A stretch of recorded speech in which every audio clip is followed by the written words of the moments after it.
Last week, we brought you a report on rape cases involving 3 minors in a span of 6 days, which raised concerns among members of Kasuwa Dari community in Boso local government area of Niger State. The first suspect, 70-year-old Mohammed Sani, will now have to celebrate his next birthday in the correctional center as he bagged a 30-year jail term. Mukhtar Abubakar, who is following up the case, reports that within the week, the police command also paraded 2 rape suspects, including a 35-year-old man who allegedly raped a 61-year-old deaf and dumb woman in Suleja local government area. 20-year-old suspect Muhammad Sani was arraigned on the 10th of this month before Magistrate Safratu Mahmood on a 1-count charge of unlawful sexual intercourse with a child under Section 18, subsection 2 of the Child's Rights Law of Niger State. Having pleaded guilty, Magistrate Safratu Mahmood ordered for an accelerated hearing. Magistrate Safratu Mahmood, after a short stand down, convicted Muhammad Sani and sentenced him to 30 years in the correctional center without an option of fine. I will appeal because I'm not satisfied. I'm very much okay with the judgment, appreciating the media, the police, and the judge. Meanwhile, residents of Kasuwa Dere in Chanchaga, where the incidents occurred, expressed feelings over the judgment. It's not good for a 70-year-old man to rape a 9-year-old girl. We expected it has to be a death sentence. In the sense, it has been continuously. Somebody that raped the first one, that they want to beg somebody to go and bail him out. Those people, they work in syndicate. So we like these people to be sent away from the community. Similarly, the 55-year-old suspect, Muhammad Ibrahim, who allegedly raped a 10-year-old girl on the 9th of this month, has been arraigned before a magistrate court in Mina. NTA NewsLine crew was able to trace the residence of the 11-year-old girl who was allegedly raped by her guardian on the 10th of this month. The news crew gathered that the family relocated from the area after the incident.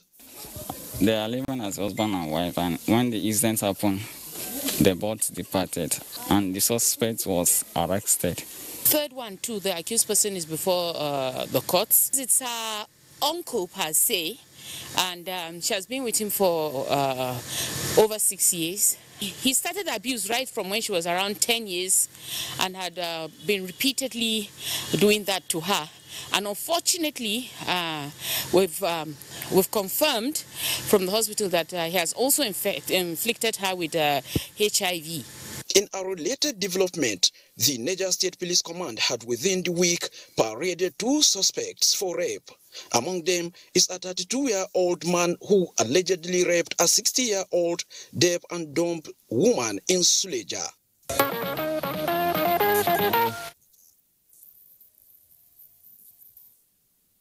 So you do the crime, you do the time, period. Next up, we got a lot of reactions when we dropped the story of Miriam, the 5-year-old girl in Maiduguri whose mother cut off one of her fingers during an abusive bout. That report ended with neighbors bidding her farewell after she was separated from her mother to begin a life free of abuse. Pauline Koje Vanna, however, reports that there was a sharp twist to Miriam's story. The case of little Mariam is that of a broken home that happened 5 years ago. The father went his own way and her mother remarried, which signaled the beginning of her ordeal, in which she lost a finger and sustained several scars on her body as a result of torture by her own biological mother. The Nigerian police is investigating this case. At the end, we are going to forward this case to court for prosecution. And any person that involved in such kind of attitude, definitely the law will take its course against such person. Meanwhile, little Mariam, whose custody was taken by Borno State government through the Ministry of Women Affairs and Social Development, is looking healthier and cheerfully attending home lessons now due to coronavirus pandemic, part of precautionary measures. 2, 3, 4, 5. Mariam's grandmother, who confirmed the death of her son while on his way to Maiduguri from Kano to pick his daughter through telephone conversation, lamented over the attitude of the mother towards the daughter, even when she was an infant. Mariam's mother, however, pleads for mercy and reunion with her daughter. Shi mahaifinta garin hanyar dawa zai zo dauke ta, ubangiji Allah ya masa cikawa a hanya ya hatsari da mota ya rasu. Gashi dai har yanzu ina hannun hukuma. Kin ga haka in bazan sake yi ba. Ina mai roki hukuma kan ta yi hakuri ta damun da yata. Sana da mama na ba. Sana da kawana. Ki me yasa? Kana tukana. Donations from Nigerians have been coming in the way of little Mariam, with 50,000 naira from a senior military officer after watching the report on Newsline. Let this be a deterrent to every mother. Don't think because you have a child, you think you can molest your daughter or your son because you are the mother. Ta ci gaba da makaranta da maman bata sata a makaranta ba. Kuma na godiya ga press da kuma gwamnatin da suka rike Maryam da kuma na kara godiya ga wanda shi da ya tamako.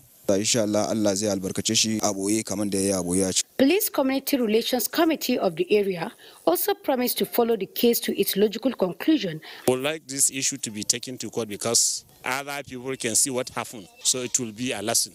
Meanwhile, little Mariam will continue staying with her uncle in Michika, Adamawa State.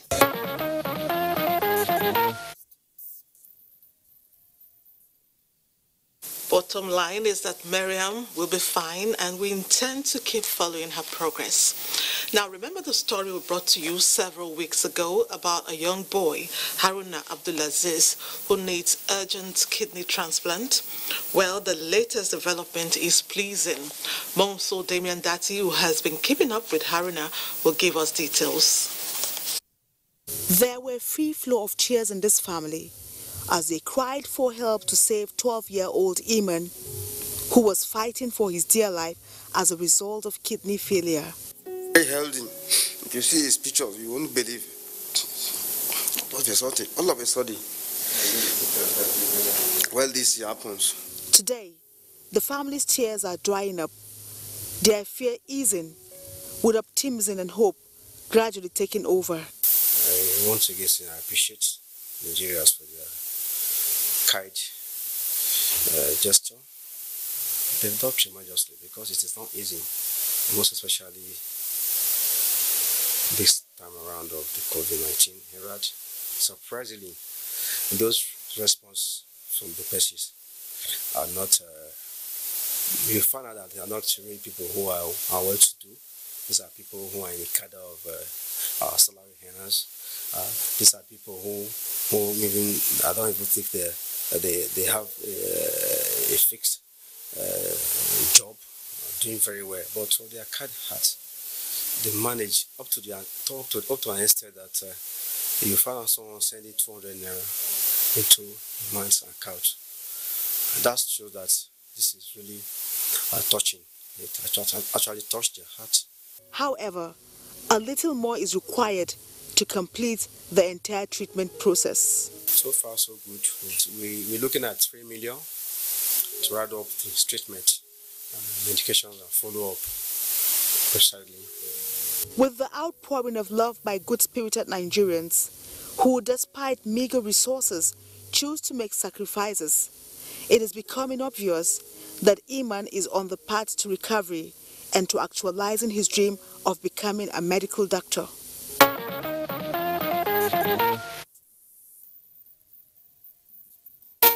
Things are turning for the better. Who knows, our next update will be the best news about Haruna.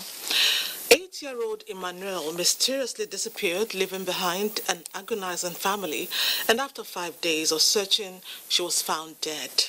On what transpired, here is Ben Mitu from Lafia. Emanuela was last seen Thursday, the 16th of this month, in what may be described as her comfort zone. On the day, she was not on an errand, and after some time, hours turned into days. Then the news on what everyone feared. An eyewitness says 6 days after the abduction of little Emanuela, her mutilated body was found in an uncompleted building. Residents of the area started perceiving bad odor. Upon investigation, they discovered it was her remains. So they checked everywhere from their compound, nothing was found.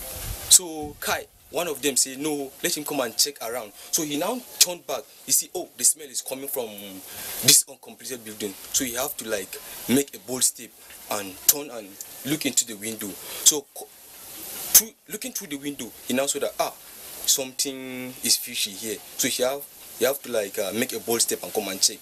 That's when he burst the news out that this is what he saw here. Parents of Emanuela say they have resigned to fate.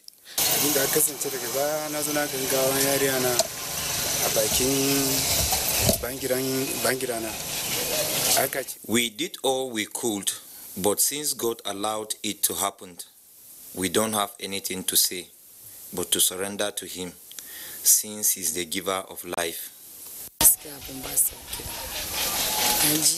I don't have anything to say but to thank God. What else can I say? I am praying for those who did this to repent before God arrests them. This is disturbing, and we are appealing to governments at all levels to help us with security to avoid this type of thing. The family continue to receive sympathizers.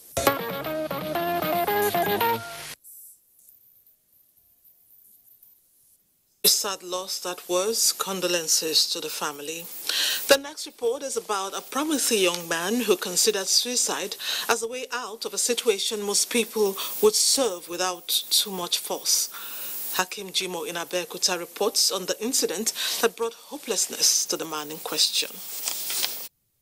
There was pandemonium on Monday, July 20, 2020, when a young man identified as Fatai Salami drank a poisonous substance and died at the premises of Ogun Traffic Compliance and Enforcement Corps, TRACE. NTA gathered that Salami was allegedly asked to pay a fine of 215,000 naira for violating the COVID-19 protocol in the state. TRACE officials had seized the deceased truck from his driver in Abeokuta for flouting the social distancing order and failure to use face mask.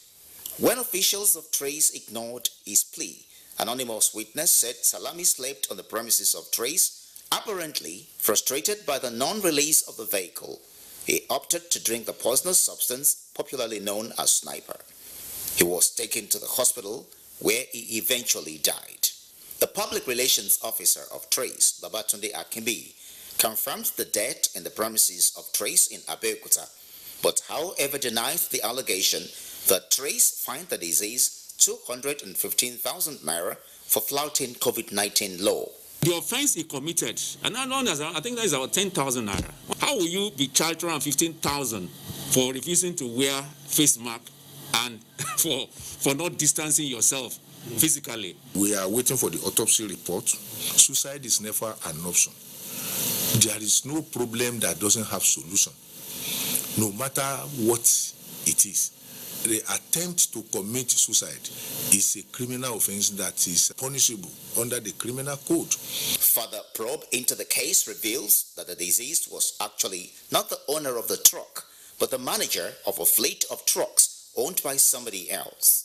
The big question is, if someone commits a traffic infraction, fined or charged wrongly, must suicide be the option? Any work we are doing, we must have human feeling. So I don't know the officers that are involved in the matter, but to my own, they're supposed to use their sense of human relation to avoid such an incident. Trace people, they have to reason themselves as a human being. Okay, how much is with you? Even though there is no money, at least pleading is a part of it.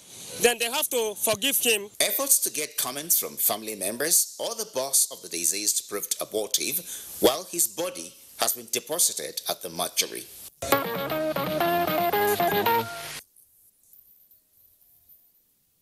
Suicide is often traceable to depression, and the condition can be managed. Please take note. Let's embark on a break. Stay with us.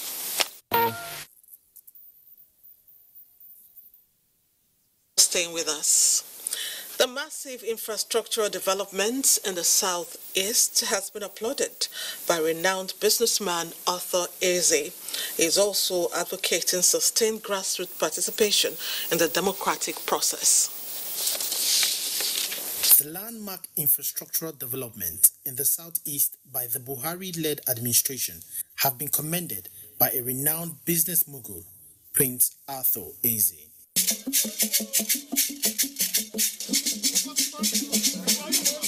The Igbos decided to pass a resolution. First of all, to thank Buhari.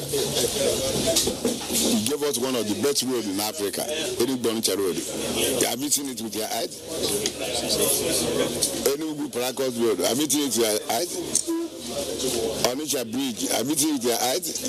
The grave where Ziko was buried. We went and grazed the grave. Remember the election between North and Azikiwe? All the traditional rulers in Anambra State decided to come together to discuss their internal affairs and also to pass a resolution and support the President and Commander-in-Chief Buhari for effort he's making to put all the roads in Southeast. At an interactive session with the traditional rulers in Anambra State, Prince Eze appreciated the old-time gesture by the then military administration of General Buhari in 1983, which approved payments of 5% federal allocation to local government across the federation in support of the traditional institutions. This, he emphasized, is a commendable initiative that should be implemented by authorities in the southeast as it has been done in other parts of the country.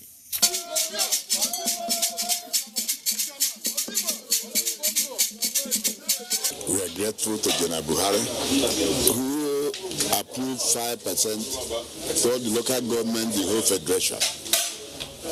All the local government, traditional rural, the whole federation, they should be receiving 5% of federal government allocation. Up to today, North pays. West pay their own. Up to today, Igbo didn't pay their brother and their father. Prince Eze also reiterated the need for periodic elections at the local government level in the southeast. This, he said, will guarantee effective participation in the democratic process at the grassroots level. In the North, local government election conducted. The Enugu state conducted their own government, Enugu conducted. Go and see the difference. Yoruba land they conducted, Igbo land didn't conduct. From Peterborough to today. Also speaking at the event, the Igwe of Ukwalu, Igwe Peter Unyamwa, made a case for unity amongst all ethnic nationalities resident in Anambra State. Anyone that the herdsmen encroach on his farm should come to me, and we will cause the impact of the damage and pay accordingly. Let us not fight, but live in peace.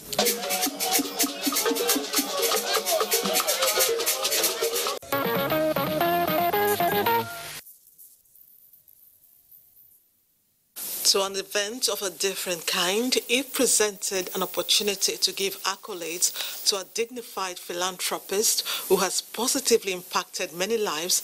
A 1,000-page booklet may not be enough. Ngufan Shaji will reveal a Nigerian icon befitting of this description as he turns 80. The event took place at his Maitama residence, Abuja, in adherence to the COVID-19 guidelines. A testimonial to the many awards of General Ibrahim Bata Malgi Haruna Walin Garkida, fondly called the Guru by friends, especially within the Gulf community. It is the 80th birthday of the one many describe as an avid reader, public policy analyst, commentator, and keen golfer. Some friends, family members, business associates, colleagues are here at his residence to celebrate him. Since COVID-19 would not allow for an elaborate celebration of the general, other loved ones from across the globe joined virtually. Prayers were offered to Allah for keeping and sparing the life of the Guru. General IBM Haruna's vast wealth of knowledge portrays a versatility appreciated by those around him, from IBM the soldier to the farmer, the lawyer, the family man, and of course the influencer of both the public, private and political space. There's many facets of the general has reactions from as many who gathered to celebrate him. Man of honor. He is highly blessed by God. Happy birthday from Royal Football Foundation. I pray, he can sustain his good health. And we're thankful and we're grateful to God that, he's here today and we still have him strong and healthy. And he's the best daddy and I love him so much. With that beam on his face, no doubt, 80 sure looks good on the general, who is thankful for the many blessings as he tells of his most remarkable day. Remarkable favor God has showed me is how we survived at Odisha. In a day that all the troops had risen against the discipline and against defending their lines in the Nigerian Civil War. For to me, I have seen it, and I thank God to see death and to survive it and to be alive, to be 80. You just wonder how God has kept you good. My husband has a good heart. I wish you long life, good health. Thank God for all his achievements. He has served his country dedicatedly. The guru is hopeful and envisions that 80 years from now, Nigeria would be flourishing, relevant and influential as a world power. We need to ask our leaders at the private sector, public sector, to please readdress their values. I need you, my shiny star. Don't you go away, oh baby. Love you, What more could one wish General IBM Haruna Walin Garkida on his 80th birthday, if not God's continued blessings?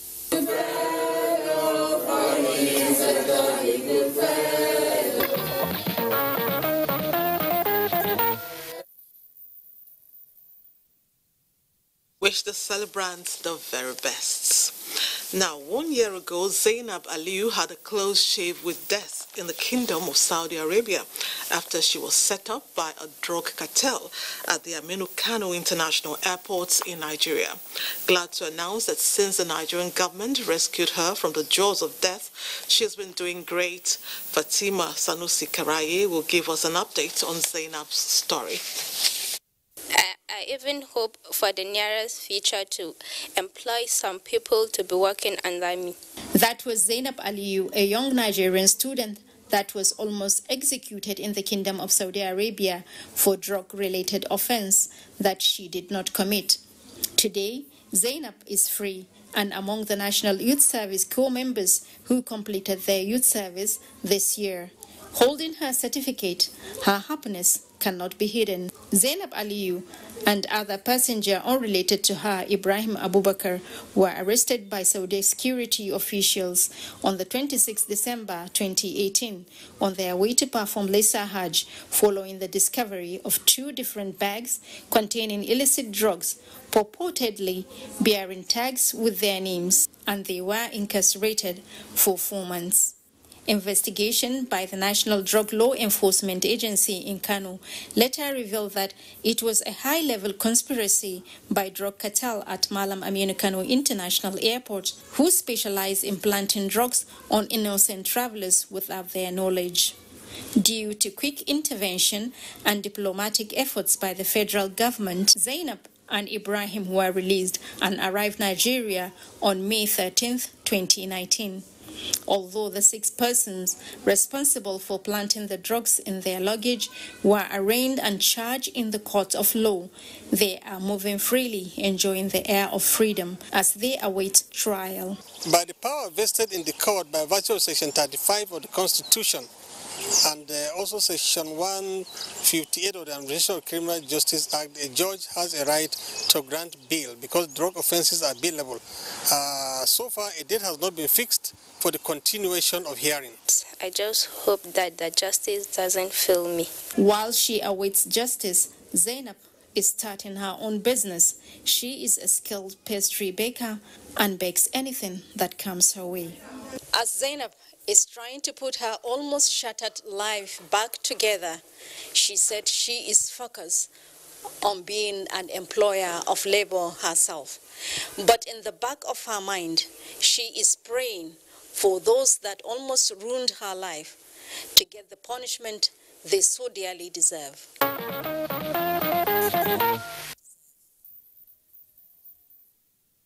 It's to see Zainab again, and thanks, Fatima, for that report. Let's turn our focus on the media. This is about a group that works behind the scene and therefore hardly celebrated.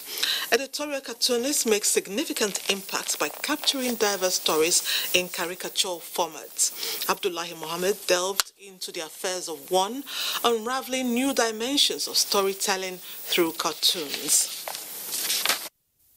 Major headlines on national dailies like this one, a lookout for millions of readers. But there are some who have made it a point of duty over the years to have special interest in something that comes out at the back of the newspaper like this one. Comical, satirical, yet an influential medium where global agenda is set, policies influenced, societal ills put on the front burner, all through the hands of an artist whose works are not meant to be hung at a museum or art exhibition center. This is the world of editorial cartoonists, where the big players have won Pulitzer Prizes. Aside from the likes of Dele Jegede, Josiah Jiboye of the then Sunday Times, who came so and conquered in the annals of history of editorial cartoon in Nigeria, the 21st century cartoonists have more options and platforms to pass their messages. Bent on having a taste in the life of an editorial cartoonist in Nigeria today, I followed Mustafa Bulama. Saying goodbye to his little son was full of emotions.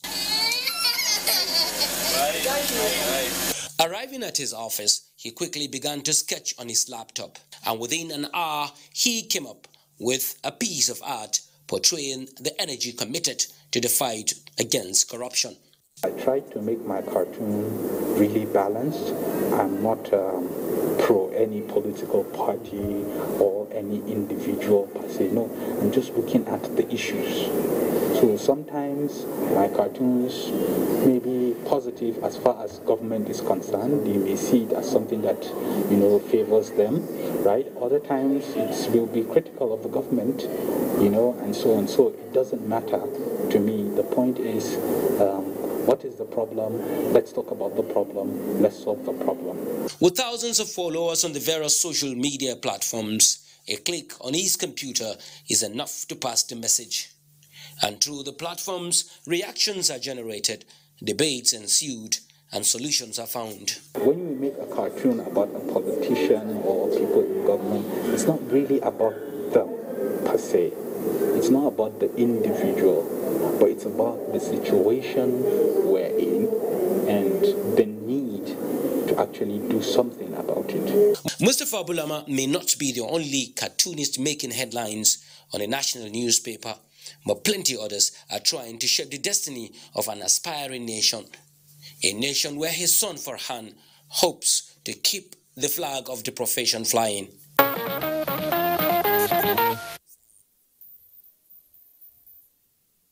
Was a beautiful one. And still on jobs, shoemaking is one of the oldest and lucrative businesses that serves as a source of livelihood to many people around the world.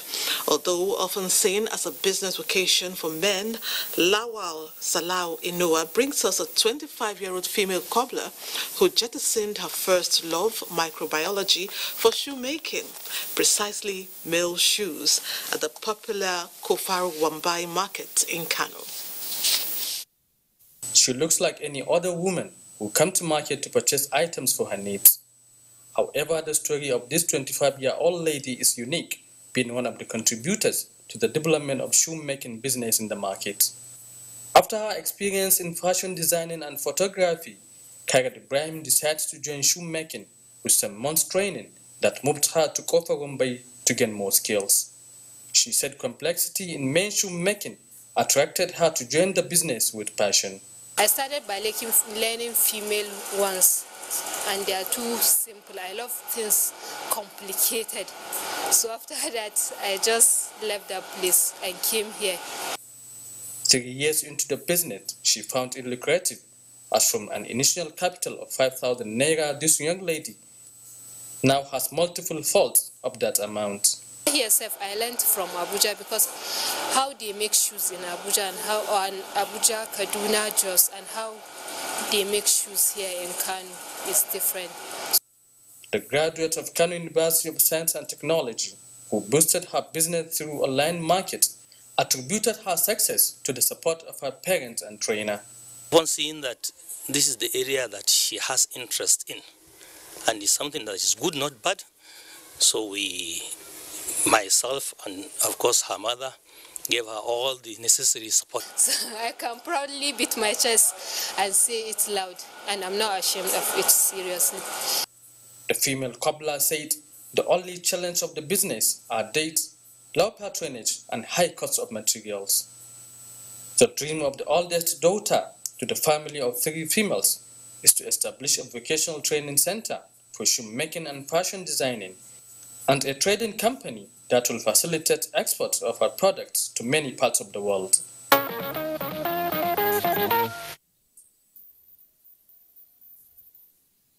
No doubt is an inspiration. On to the next. From vehicle license expiration to overtaking, use of cell phones while driving, overloading and drunk driving are among the 37 road traffic offences the Federal Road Safety Corps have to deal with daily. In a quest to understand the workings of the agency, Cecil Egbele took on the duty of a road safety marshal. She ended the day with a headache and declared it not a job for the lily-livered. Let's see. A day with the patrol team starts at 6 a.m. after a briefing. Teams are usually made up of 4 to 6 officers. Today, I am with one of the FCT patrol teams at the Powerhouse Junction route. Driving on the streets of the FCT can be, an interesting one, but running into officers of the Federal Road Safety Corps can end in either of 2 ways. It could be, thank you very much for your time and have a safe trip, or it could be stories and explanations. I'm a special marshal today, and together with my patrol team here in the FCT at the Powerhouse Junction, we are set to keep our roads safe. So let's go get some job done. I'm fine, thank you. And you?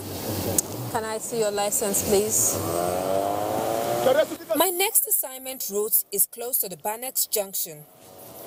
Can I see your driver's license, please? Not all the offenders can be arrested. It's like the same thing with criminality. Not all the criminals can be arrested, but the one that is arrested can be made to be an example for others.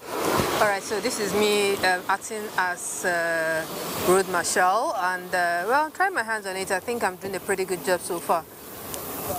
If with your discretionary powers, if you arrest somebody, again, you can stop, caution, and book. Or you can stop and caution to go. But it's discreet. But when a patrol team now stops you and the man has made up his mind to book you, that's what we call the 4-point approach. The persuasion, the education, the subtle enforcement and enforcement. These 4 attributes is applied simultaneously with fraction of a second. We can ask you to go and pay, or we might decide to take you to mobile court for prosecution. So as a patrol team stops you, any of these 4 approach system could be applied. There are 5 primary offences for which a motorist can be issued a ticket. These are use of phone, route violation or one-way, traffic light violation, dangerous or speed driving, and overloading. Pulling over a vehicle, the Federal Road Safety official must always remain courteous, even in the most infuriating circumstances. while the driver must present essential documents upon request. Then if you present your vehicle papers, what are the things you're supposed to present? Your driver's license first, your vehicle license, then your insurance, then your roadworthiness, then a photocopy of your proof of ownership, not the original, the photocopy. You must present all this. And again, you don't need to present the originals of all these vehicles, but your driver's license, the original must be presented. While on duty, I encountered this motorist with an expired learner's permit. I educated him on the process of acquiring a driver's license. I have a driver's license, maybe for fresh. He must have gone to a driving school where he had 26 contacts in that driving school before coming here. This is the officer in charge of the driver's license center who tests drivers and approve. This is where we do the capture. So that's the temporary license that has been produced. Everything has been put in place to get these licenses done. Within 2 weeks, you will have your permanent license. It's been a long and tiring day for me. A good experience being a special marshal. And though I hope to do this again, a good rest for now is all I need.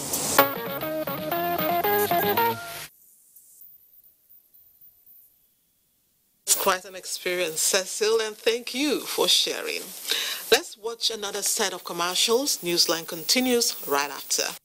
So some travel news. Away in Nasarawa State is a modest settlement with an impressive profile. For instance, it was the first abode of the immediate past Emir of Kano. Another remarkable fact is that the Emir of Away happens to be a young man with ideas of sages. Yet, there's one stunning story about Away, and it will be told by Hamis Surogo in this report. The gateway to the old Away town. There is obviously the new side. In this old Away, let me tell you 2 stories. You can't build a borehole here or a well. You may end up not using it. But then, of course, too, you can't build a house and expect it to last there for over 3 years. It won't happen. Well, that is part of the story of Away we are going to tell you. Away is a beautiful story. This is a community whose countryside looks like a picture of dissolution. It is not. It is a picture of gold. It is a floodplain with a tapestry of rock, elegant, wet and distant. Across generations, this countryside proved itself a sure source of sustained livelihood for Away. For all its life, Away has not been poor. The entire countryside of Away is actually a salt deposit. The reserve is huge and seemingly inexhaustible, though there is no data of its actual status. The actual salt content manifests in dry season in these plains mainly. The whole area becomes an expansive tableau of salt. At that moment, the community harness the sand deposits and store it in their homes against wet season. Wet season is a time when local processing of the salt deposits begins. I don't know what impression this place may have on you. From a distance, you may mistake it for a medicine man's abode. No, it is a factory for local salt processing. There is not a single household in Away that is not into salt processing. It is such widespread and is an all year round activity. The processing technique is ingenious but not modern. It is an inherited system that serves them well. Women are the main salt processors in Away. They acknowledge the system is slow and laborious but effective. Several women gave testimonies of how salt elevated their social status and allowed them to live a happy and prosperous life.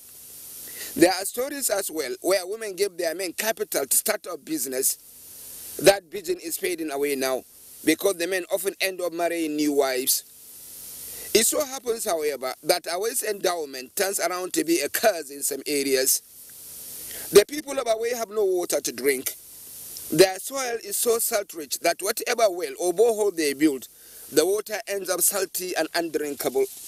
Like here in the old dispensary, government made effort to provide water, but after drinking the borehole, the only thing they got was salt water. There was an effort by state government to bring water from, to tap water from Kekura, about 6 kilometers away from here, to bring water to this town. But the contractor started but stopped on the way. So the people living here, there are over 2,000 households here, but they are suffering. Actually, they are suffering of. How do they water. get water? How do they get water? The water they get, they used to go to Asuku, and the water is not all other very potable for. The salt affects building too. Families have to rebuild every year because the salt content in the soil erodes the building and often bring them down. Now look at a picture of this house. It was built strong and plastered with cement, but over time you can see the degradation that is going on, eroding. And you know what eroding it? Salt.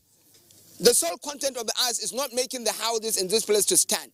And for people who are planning to, or who are living here, they have to make it a duty, a point of responsibility to continually rebuild. This peculiar situation, in a way, allows many people to move to a new location where the land allows for unsalty living. They call it New Away. Many of the administrative structures of the old Away are there now, including the Emir's Palace and markets. Yet, thousands still live in Old Away because they don't have resources to resettle, or they don't want to be away from their means of livelihood. It is still a mystery for me, however, how the people of Away find water to do their domestic chores. They are actually close to a big river which flows all year round and empties in River Benue, and it is fresh water. Yet stories abound of its contamination with the chemicals from unknown sources. Away has a rich forestry profile as well, even as there are proven cases of cutting of trees indiscriminately. The salt industry actually thrives on fare made out of wood. The story is actually long, but I left Away with a picture of this man of art from the palace of Away.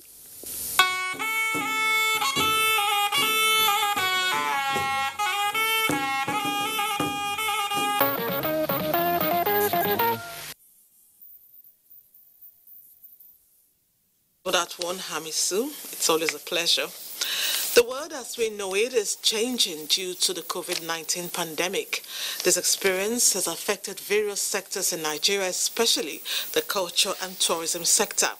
To rise above the state of affairs, the National Council for Arts and Culture put together a drive-in theatre to serve as a healing balm in this difficult time.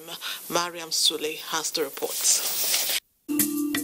As the world is battling COVID-19 and the normal that we know is altering, it is only vital that we adapt to the changing times. And safety being paramount, the National Council for Arts and Culture served their stock in trade in the safest form possible, a drive-in theatre. This was also laced with a virtual experience for audience to enjoy in their homes via Facebook and Zoom. All this came together in a medley of colors, giving viewers a graceful evening. What we're trying to do is to prepare ourselves together that COVID has come, but how do we get out of it? That's why we've adopted this new strategy. This initiative is not only laudable, you can see that it's actually convenient. From the comfort of your car, you can actually watch movies, you can actually see theater performances. Olarotimi's stage play Gripam was the sauce on the dish served hot as Nollywood actor Francis Duru, alongside other cast members, took to the stage to give a thrilling performance of the play. Gripam revolves around the life of Ishe and Aso, a quarrelsome couple living in abject poverty.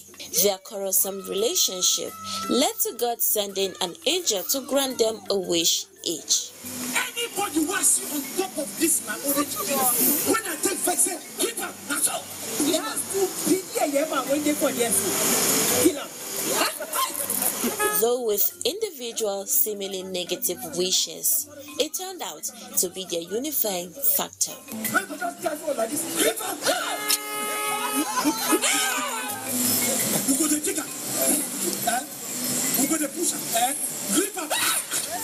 This drive-in theatre initiative is a template for the forthcoming National Festival for Arts and Culture, slated to hold in Jos in October 2020.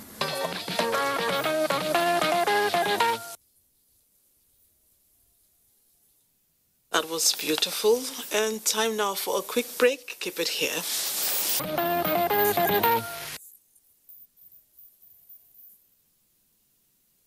14th of July, Nigeria's first ever female combat helicopter pilot in the Nigerian Air Force, Tolulokwe Arotile, died following an accident. She was 24. Nigeria is still mourning the loss of the young flying officer who was buried with full military honors on Thursday. And in memory of the gallant fighter, defense correspondent Naja'atu Tijani highlights the life and times of Tolulokwe. Known as Falcon 2-1 by her flying corps, late Arotile's story began in Kaduna State, where she was born to Mr. and Mrs Akintunde Arotile of Ijumu Local Government Area, Kogi State. She attended the Air Force Primary School, Kaduna, and Air Force Secondary School, Kaduna. She later gained admission into the Nigerian Defense Academy, Kaduna, as a member of the 64 regular course in 2012. She majored in mathematics. She was commissioned into the Nigerian Air Force as a pilot officer in 2017 and was winged as the first female combat helicopter pilot in the Nigerian Air Force on 15 October 2019 after completing her flying training in South Africa, an event which her father described as a dream come true for the young Arotile. She had a commercial pilot license and also underwent tactical flying training on the Agusta 109 power attack helicopter in Italy. She was therefore the person of choice to conduct President Muhammadu Buhari during the induction ceremony of the newly acquired Agusta 109 attack helicopter at the Eagle Square in Abuja, 14 July 2020 at the age of 24. Her death generated furore, but preliminary investigations into the incident involving two other persons, also her schoolmates, concluded it was an accident. There is no iota of truth in any of these spurious allegations about foul play. Her family recently relocated to Kogi State, where her community described her loss as a huge gap. We have hope that many things will have come from her. Nigerians share that sentiment, as indicated by the reactions and condolence messages and visits to her family and the Nigerian Air Force headquarters. It's a very difficult moment for the Air Force, and my heart goes to the Chief of Air Staff and the entire Air Force family, because they've lost a rare gem. But the good news is that, as if she knew she was going, she had already impacted so much on so many young girls.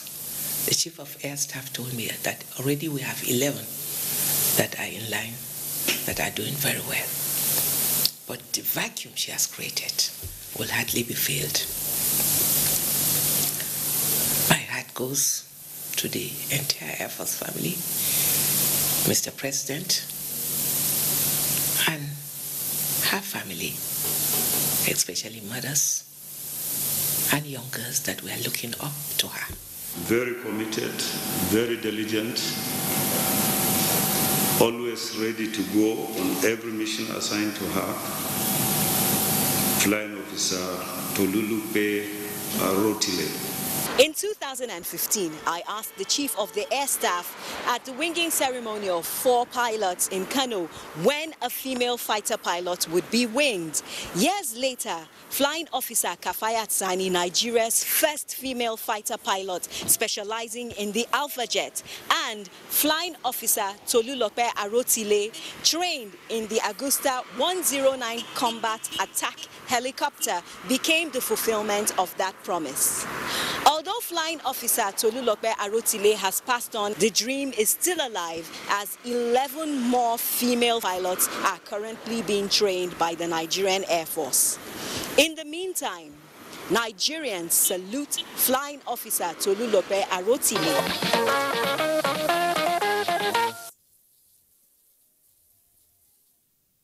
Salute the late Tolulokwe Arotile, who left in a blaze of glory. May her soul continue to rest in perfect peace. And with that, we end another loaded edition of Newsline. Your presence is appreciated as always. I leave you with this. Always remember that your present situation is not your final destination. The best is yet to come. Good night, and God bless Nigeria.